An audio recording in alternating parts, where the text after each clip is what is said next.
Hello दोस्तों, Shakespeare classes YouTube channel में आपका स्वागत है।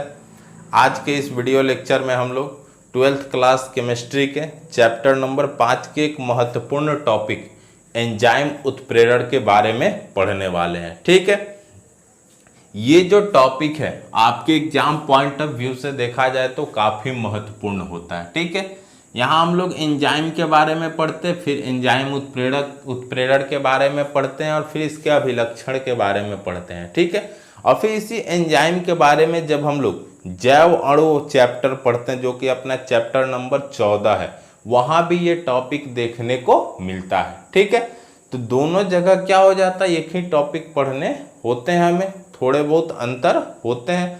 ठीक है, तो अगर यहाँ आप इस वीडियो लेक्चर को शुरू से अंत तक देखते हैं, अगर सारी चीज़ों को अच्छी तरह समझ पाते हैं, ठीक है, तो क्या होगा, वहाँ आपको चीज़ें समझने में दिक्कत नहीं आएगी। और ये एक ऐसा टॉपिक है जहाँ से शॉर्ट क्वेश्चन देखा जाए, लॉन्ग क्वेश्चन, ऑब्जेक्टिव क्वेश्चन, तीनों तरह के प्रश्न पेपर में पूछे जाते हैं। ठीक है, तो आप एक एक चीज़ों को काफ़ी अच्छी तरह से समझिएगा, वीडियो को शुरू से अंत तक देखेंगे। ठीक है, चलिए लेक्चर को शुरू करते हैं। देखेंगे अपना टॉपिक क्या है, एंजाइम उत्प्रेरण। ठीक है, तो एंजाइम उत्प्रेरण पढ़ने से पहले जाहिर सी बात है आपको पता होना चाहिए कि एंजाइम क्या होता है। ठीक है, तो यहाँ देखेंगे सारे लोग, अगर हम एंजाइम की बात करें तो एंजाइम जो होते हैं क्या होते हैं, तो जटिल नाइट्रोजन युक्त, ठीक है, जटिल नाइट्रोजन युक्त एक कार्बनिक यौगिक होते हैं। ठीक है,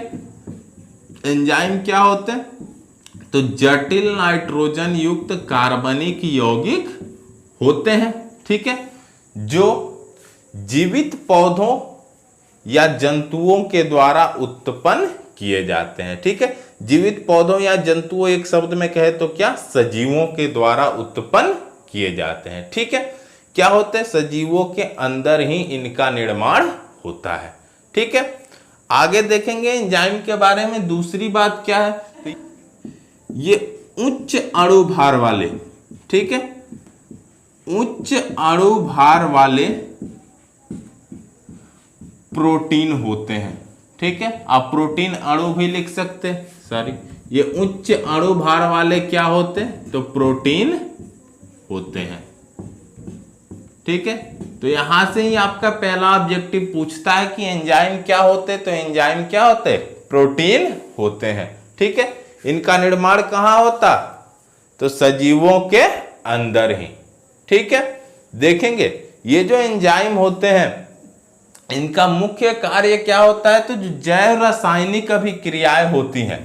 ठीक है, किस तरह की अभिक्रियाएं, जैव रासायनिक अभिक्रियाएं, ये क्या करता, जैव रासायनिक अभिक्रियाओं के वेग को बढ़ा देता है, जैव रासायनिक अभिक्रियाओं को उत्प्रेरित करता है। ठीक है, तो अब प्रश्न उठता है कि जैव रासायनिक अभिक्रियाएं क्या होती है। एक एक चीज को काफी ध्यान से समझेंगे, काफी अच्छी तरह से क्लियर करते हुए चलेंगे। तो देखेंगे जैव रासायनिक अभिक्रियाएं क्या होती हैं, देखेंगे सजीवों के अंदर ये होने वाली अभिक्रियाएं है क्या, जैव रासायनिक अभिक्रियाएं। जैसे अगर हम अपने आप को हम लोग एग्जाम्पल मान के चले, जैसे हम लोग क्या ह्यूमन बीइंग्स है, तो हमारे अंदर क्या होता है, जैसे मान लेते श्वसन की क्रिया हो गई, ठीक है, उत्सर्जन हो गया, रक्त परिसंचरण हो गया, पाचन की क्रिया हो गई। तो ये सारी जो प्रक्रियाएं हैं हमारे अंदर क्या है, होने वाली जैव रासायनिक अभिक्रियाएं हैं। सारी अभिक्रियाएं जैव रासायनिक अभिक्रियाएं के क्या होंगे, एग्जाम्पल होंगे। ठीक है, श्वसन हुआ, उत्सर्जन हुआ, पाचन हुआ, रक्त परिसंचरण हुआ, इस तरह की अभिक्रियाएं जो होती है क्या है, जैव रासायनिक अभिक्रियाएं हैं। ठीक है, तब यहाँ एंजाइम क्या करता, तो ये जो जैव रासायनिक अभिक्रियाएं हैं, ठीक है, इनको क्या करता, उत्प्रेरित करता है, इनके वेग में वृद्धि करता है। ठीक है, देखेंगे 10th क्लास में हम लोगों ने पढ़ा था पाचन के बारे में। ठीक है, क्या होता, जब हम खाना खाते हैं तो हमने पढ़ा था खाना का पाचन कहाँ से शुरू हो जाता, मुख से ही शुरू हो जाता है। ठीक है, पाचन क्या है, तो एक जैव रासायनिक अभिक्रिया है। तो हमने पढ़ा था क्या होता, जो हम खाना खाते कहाँ होता, ग्रहणी से होते हुए क्या होता, छोटी आंत बड़ी आंत होते हुए कहाँ पहुंच जाता, आहार नाल में।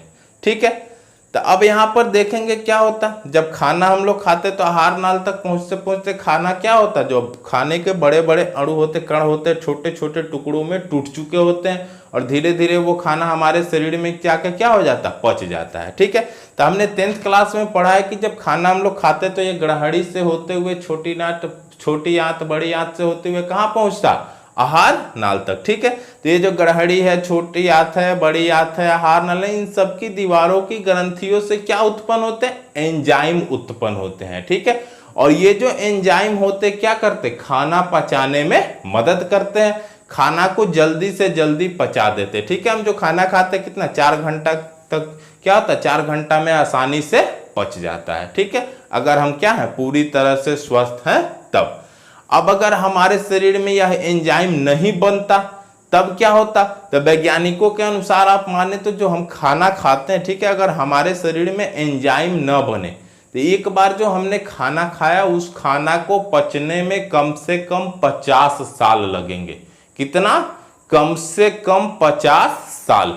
ठीक है, तो यहां देखेंगे कहाँ ये खाना जो 50 साल में पचता वो हमारे शरीर के अंदर 4 घंटे में पच जा रहा। तो ये किसके चलते हो रहा, तो हमारे शरीर में जो एंजाइम बन रहा, इस एंजाइम के चलते। कौन सी क्रिया जल्दी हो जा रही, तो पाचन की। तो हमने अभी यहां देखा पाचन क्या है, जैव रासायनिक अभिक्रिया है। तो इस जैव रासायनिक अभिक्रिया के वेग को कौन बढ़ा रहा, किसके चलते, ये जहां 50 साल में पचने वाला खाना 4 घंटा में हमारे शरीर के अंदर पच जा रहा, किसके चलते पॉसिबल हो रहा, तो एंजाइम का निर्माण हो रहा हमारे शरीर में तब। ठीक है, तो यहाँ एंजाइम आप समझ गए एंजाइम क्या होता, तो एंजाइम का कार्य क्या होता, तो एंजाइम क्या होता, हमारे शरीर के अंदर बना हुआ एक जटिल नाइट्रोजन युक्त कार्बनिक यौगिक होता है। ठीक है, यह उच्च अणुभार वाला प्रोटीन होता है। ठीक है, अलग अलग तरह की जैव रासायनिक अभिक्रियाओं को उत्प्रेरित करने के लिए अलग अलग तरह के एंजाइम हमारे शरीर में बनते हैं।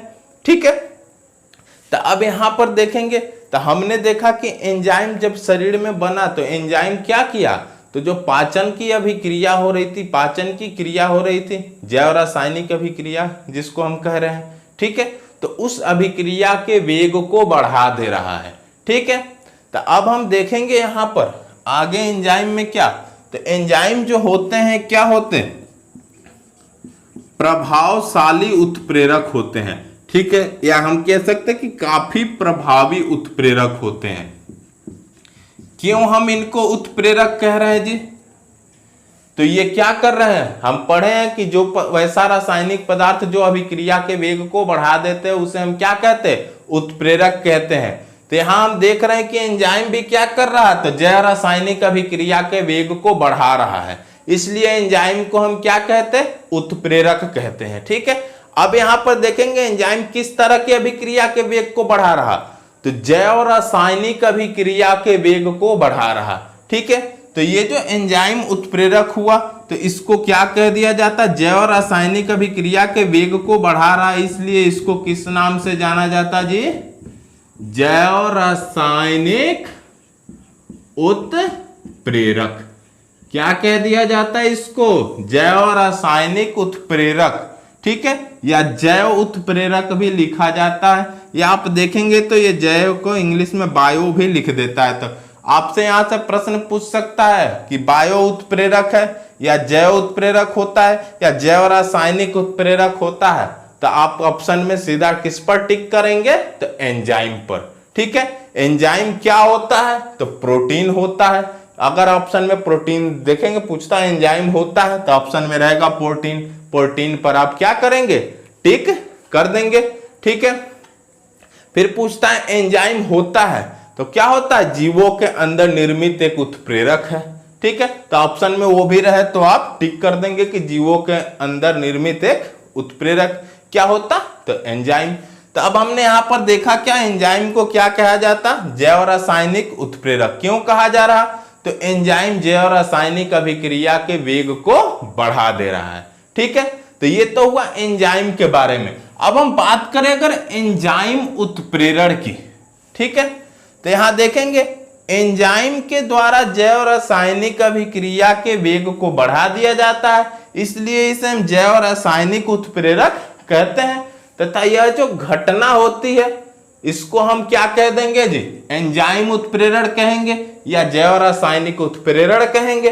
ठीक है, तो यहां देखेंगे एंजाइम के द्वारा जैव रासायनिक अभिक्रिया के वेग में वृद्धि की जाती है या जैव रासायनिक अभिक्रिया के वेग को बढ़ा दिया जाता है, इसलिए इसे जैव रासायनिक उत्प्रेरक कहते हैं तथा यह घटना जैव रासायनिक उत्प्रेरण या एंजाइम उत्प्रेरण कहलाती है। ठीक है, तो उम्मीद है आपको एंजाइम और एंजाइम उत्प्रेरण काफी अच्छी तरह से समझ में आया होगा। चलिए एक दो ठो एग्जाम्पल भी इस पर कर लेते हैं।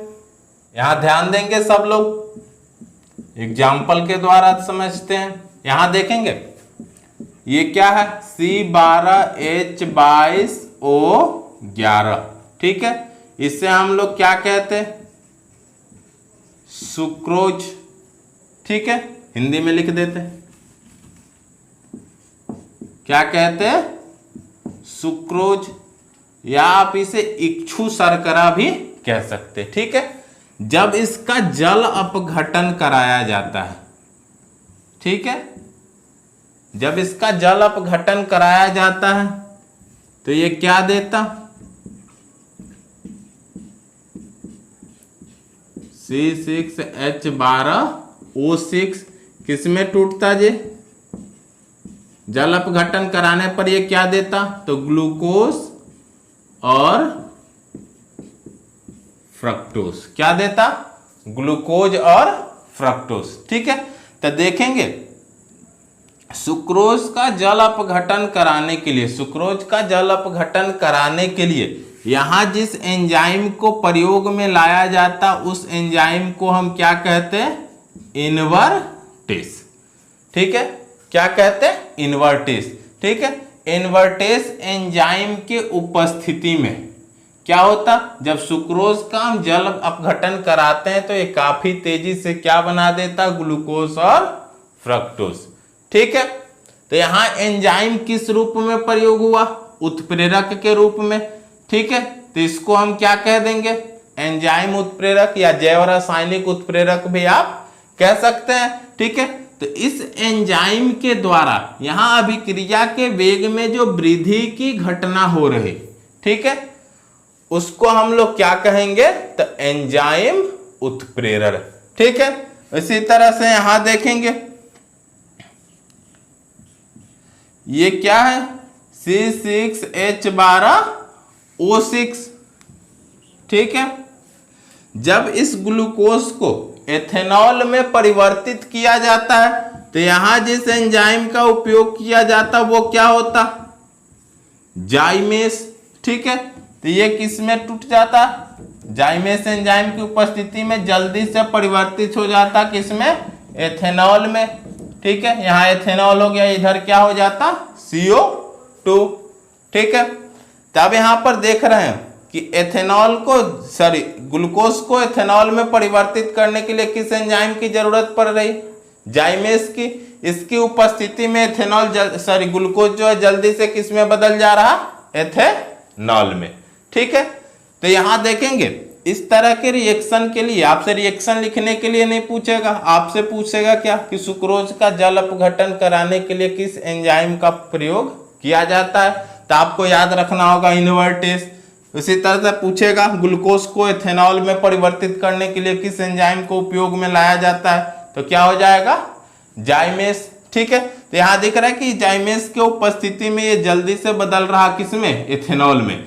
तो इसके द्वारा ये जो एथेनॉल में तेजी से बदलने की घटना हो रही, अभिक्रिया को तेजी से संपन्न कराने की जो घटना हो रही, उसको अब लोग क्या कहेंगे, एंजाइम उत्प्रेरण। ठीक है, क्योंकि ये किसके चलते हो रहा, तो जाइमेस एंजाइम के चलते काफी तेजी से अभिक्रिया हो रही है। ठीक है, तो ये एग्जाम्पल थे किसके, एंजाइम उत्प्रेरण के। ठीक है, तब हम बोर्ड पर कुछ अभिक्रिया लिख रहे हैं इधर, और उसके कौन कौन से एंजाइम उसमें प्रयुक्त होते हैं उसको लिख दे रहे हैं, जिसको आप क्या कर लेंगे, याद कर लेंगे।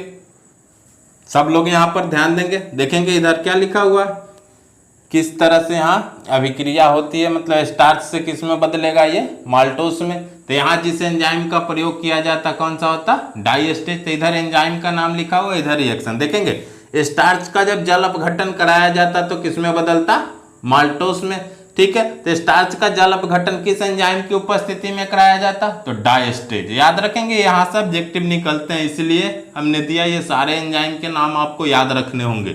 यहाँ देखेंगे माल्टोस का जब जल अपघटन कराएंगे तो किसमें बदलेगा, ग्लूकोज में। यहाँ कौन सा एंजाइम प्रयुक्त होता, तो माल्टेज। उसी तरह से यूरिया का अगर हम NH3 और CO2 में अपघटन कराएंगे, ठीक है, तो ये किस में बदलेगा, सॉरी ये किस एंजाइम की उपस्थिति में NH3 और CO2 में इसका अपघटन होगा, तो यूरिएज की उपस्थिति में, ठीक है।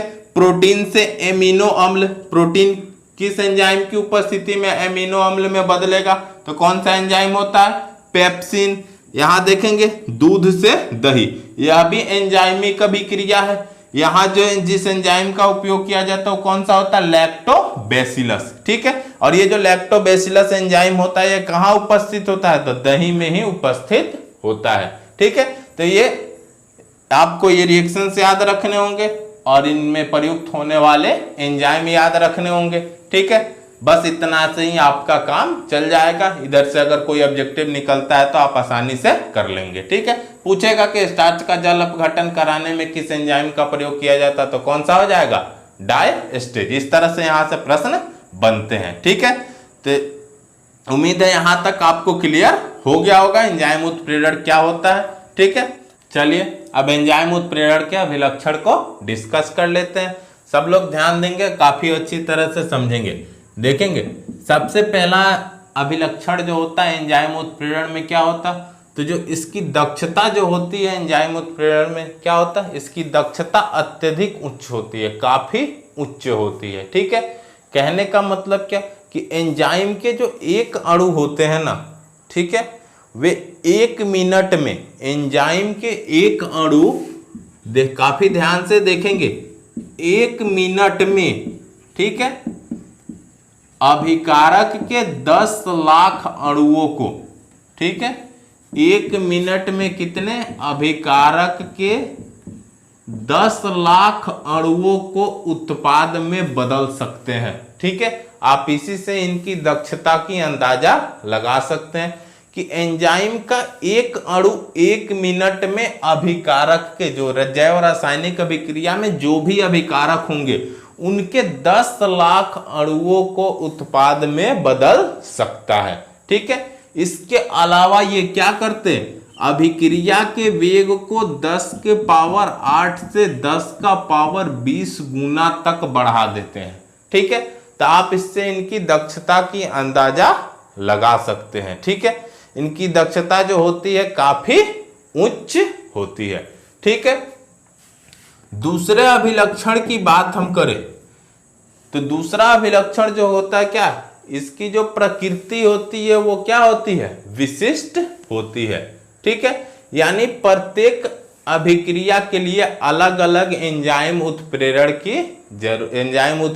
की आवश्यकता पड़ती है, ठीक है। उत्प्रेरक में भी हमने बताया था उत्प्रेरक की प्रकृति क्या होती है, विशिष्ट होती है। तो एंजाइम भी क्या है, यहाँ पर उत्प्रेरक है, तो इसकी भी प्रकृति विशिष्ट होती है। कहने का मतलब कि यूरिया का NH3 और CO2 में अपघटन जिस एंजाइम की उपस्थिति में होगा वो कौन सा, यूरिएज ही होगा। यूरिएज के अलावा दूसरा एंजाइम वहां पर आएगा तो उतनी तेजी से अपघटन नहीं हो पाएगा, ठीक है।